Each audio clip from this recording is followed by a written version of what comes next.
दोस्तों, जब से भारत ने पाकिस्तान पर एक के बाद एक ताबड़तोड़ हमले किए हैं, उन हमलों से पूरा पाकिस्तान इस वक्त थर्राया हुआ है। पूरे पाकिस्तान में इस वक्त भय का माहौल है, दहशत का माहौल है। वो मुल्क जिसने कभी भारत को दहशत के लिए अपनी जो कार्रवाई है जारी रखी है, उसने दहशत फैलाने के लिए पूरा तन मन धन लगा दिया। यहाँ तक कि काफी सारी जो आतंकी संगठन है, चाहे वो एचएम यानी हिजबुल मुजाहिदीन हो, लश्कर तोयबा हो, टीआरएफ जिसने अभी हाल में जम्मू कश्मीर के पहलगाम में हमला किया, ये तमाम संगठन है। इनके द्वारा उसने लगातार भारत के कई हिस्सों में, खास तौर से जम्मू कश्मीर में दहशत जो गर्दी है, उसको लगातार जारी रखने के लिए इन संगठनों को पाला पोसा, इन पर काफी कुछ खर्च किया और हमेशा भारत के अंदर दहशत गर्दी है उसको बढ़वाने के लिए कोशिशें करता रहा। लेकिन इस बार भारत ने जो पलट कर वार किया है जम्मू कश्मीर के पहलगाम में, बेकसूर निहत्थे हमारे लोगों को उनके परिवार से जुदा किया, उनकी जानें ले ली, उनकी नई नवेली पत्नियों को विधवा किया, उनका सिंदूर छीना गया। उसके बाद जो ऑपरेशन सिंदूर भारतीय सेना ने लॉन्च किया और पाकिस्तान के घर में मिसाइलें डालकर उसको इस बार दहशत गर्दी दहशत गर्दी करने का जो अंजाम होता है उसके बारे में वाकिफ कराया। इस बार पाकिस्तान के अंदर बिल्कुल दहशत फैली हुई है। डर है कि भारत कब पीओके पर अटैक कर दे, पाक अधिकृत कश्मीर उसको छीन ले। और दोस्तों, ये पहली बार पाकिस्तान को इतना बड़ा नुकसान पहुंचा है। 1971 के बाद इस तरीके की जो कार्रवाई है वो पहली बार हुई है।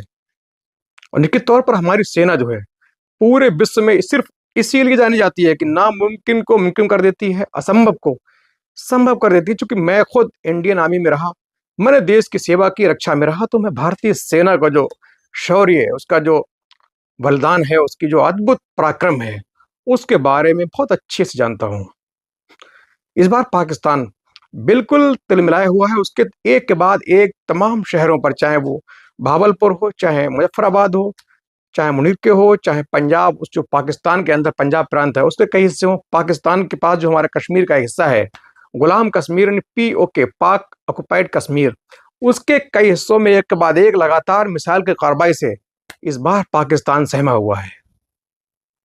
इसीलिए इस बार पाकिस्तान ने एक नई जो कूटनीति है अपनानी शुरू की है। चूंकि वो सेना के मामले में हमसे लड़ नहीं सकता, उसके पास इतना रक्षा बजट नहीं है, इतनी रक्षा के मामले में इतनी इक्विपमेंट नहीं है, इतने हाईटेक मॉडर्न वेपन नहीं है जिससे भारत जैसे देश का मुकाबला कर सके। क्योंकि हमारे पास उनसे हर चीज में कई गुना ज्यादा सेना है, लगभग डबल सेना है, ट्रिपल फाइटर जेट है, हर चीज में उनसे डबल है। यहाँ तक रक्षा बजट में तो हम लगभग उनसे 8 गुने हैं कि उनका जो रक्षा बजट है वो $10.2 बिलियन है और हमारा जो रक्षा बजट है वो $82.1 बिलियन के आसपास हमारा रक्षा बजट है। यानी इस मामले में हम उनसे बहुत आगे हैं।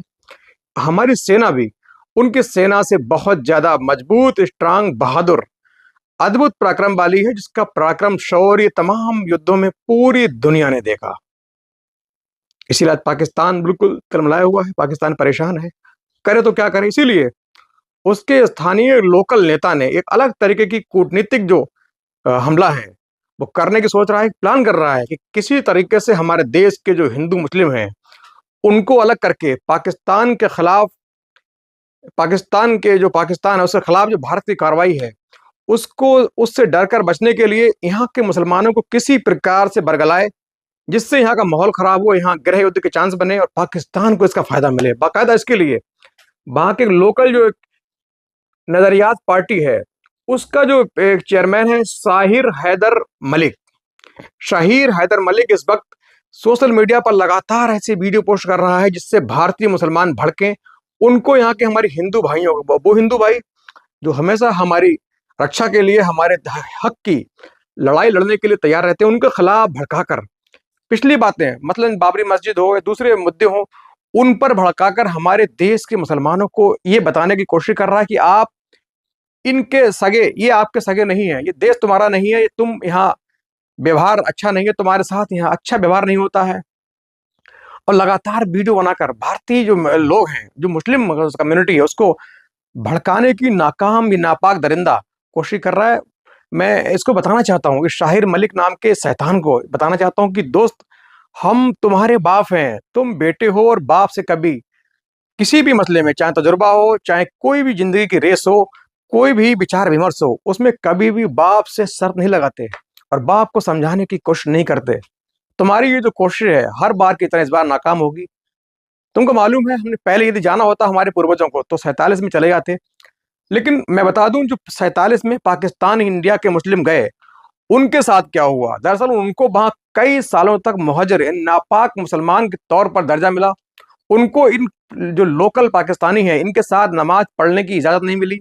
उनको किसी भी तरीके से जो असलाह, जो आर्म्स है, यानी राइफल हो, बंदूक हो, रिवॉल्वर, पिस्तौल, इनके लाइसेंस तक वहां इनके मना कर दिए गए कि इनको किसी प्रकार के आर्म्स का लाइसेंस नहीं दिया जाएगा।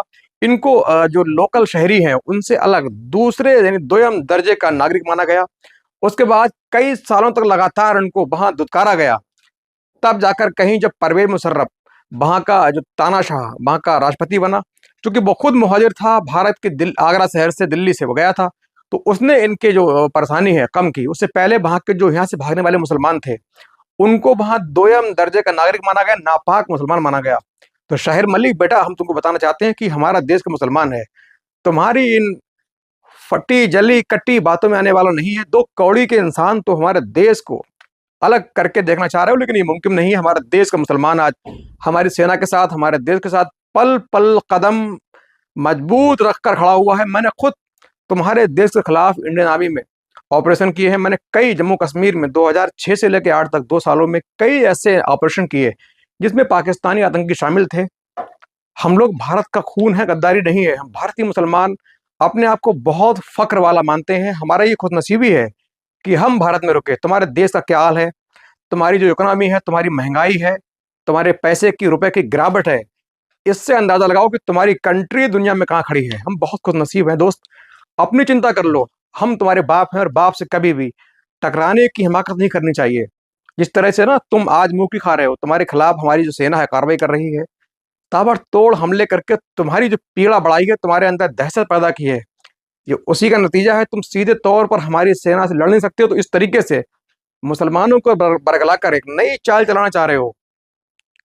अभी इसने कहा था कि भारत का असदुद्दीन ओवैसी चाहे वहां के हिंदुओं का मुंह चाट ले, चाहे वहां के हिंदुओं का पैर चूम ले, लेकिन वो उससे कभी नहीं होगा। बता दूं दोस्त, तुझे क्या मालूम कि हमारे देश का जो मुसलमान है वो हमारे देश के हिंदुओं के सहारे के साथ जीता है। हमारे देश के मुस्लिम की लड़ाई तुम्हारा पाकिस्तान नहीं, हमारे देश के हमारे हिंदू भाई, हिंदू नेता, हमारे हिंदू जज, हिंदू वकील, वो सब हमारे हिस्से की लड़ाई लड़ते हैं। हमारे खिलाफ होने वाले जो कोई भी किसी तरह की बात है उसके खिलाफ हमारे हिंदू भाई हमारी परेशानी में, दुख की घड़ी में हर वक्त तैयार रहते हैं। तुम कब तैयार होते हो?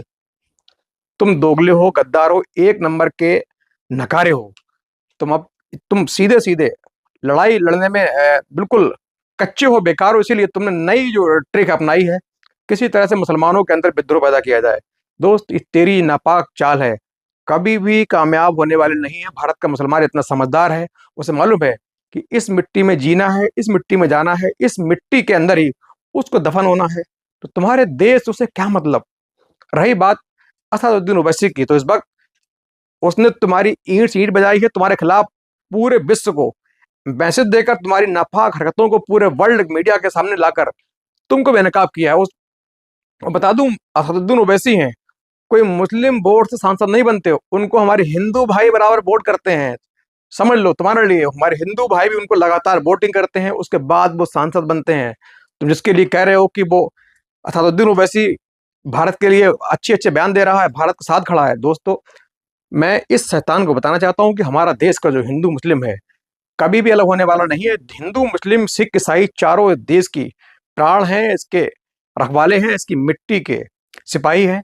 हमेशा अपने देश के तन मन धन के लिए अपनी जान प्राणों की बाजी लगाकर इस देश की रक्षा करेंगे। तेरे बहकाने से कोई बहकावे आने वाला नहीं है। तेरे देश की क्या असलियत है, तेरे मुल्क में क्या होता है, ये पूरी दुनिया देखती है। तुम्हारी इकोनॉमी कहाँ है, तुम्हारी जीडीपी कहाँ है, तुम्हारे यहाँ तुम्हारे जो पैसे की जो अहमियत क्या है, ये पूरी दुनिया जानती है। तुम सिर्फ अमेरिका और चाइना की मदद पर टिके हुए देश हो।